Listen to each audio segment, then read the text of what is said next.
Big up on yourself, people. Welcome again to MG Sports TV. Now, I mean, they're on the road right now. I don't know, so I have a watch along to do.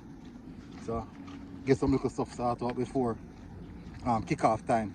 Anyways, that's not what we're here to talk about. We're here to talk about Michail Antonio.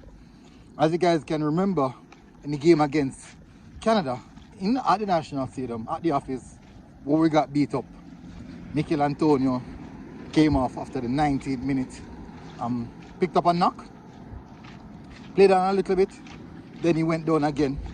Obviously he couldn't manage, he just couldn't carry on. But according to the earlier reports, that he could be out for 3 months. It also could be out for 9 months.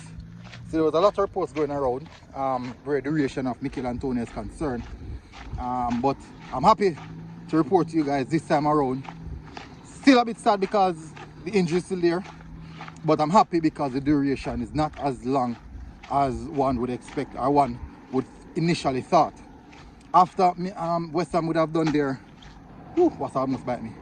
After West Ham would have done their scans and necessary checkups, as you can see there at the bottom right there, Michail Antonio has avoided serious injury to his knee, has only strained his medial ligament.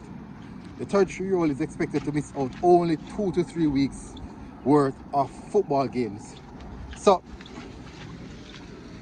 that's a positive in my book. That's a huge positive in my book for Michail Antonio and also for West Ham. And we don't have any more FIFA windows, so it won't necessarily affect us necessarily.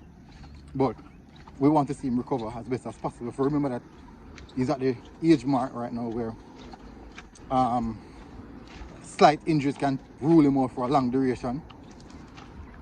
He's surpassed the 30 bracket, so we have to be very, very careful. But I do think that West Ham would be happy that that's a shorter duration, and hopefully he can recover in good timings. Maybe the 2 to 3 weeks is just recovery, and then maybe an extra week or so being on the pitch or getting fit, getting match fit. So that's a big positive. That's big news in my view. I'm just going to report it to you guys. So tell us what you think. I'm happy. I'm happy that he'll be okay, and it's not a long-term injury to rule him out for an extended time period. So big up yourself, Mickey. Speedy recovery, and I'll see you guys again, people. Big up on yourself. Hit the like button, hit the subscribe button if you're here for the first time or last time. Big up on yourself. I'm out.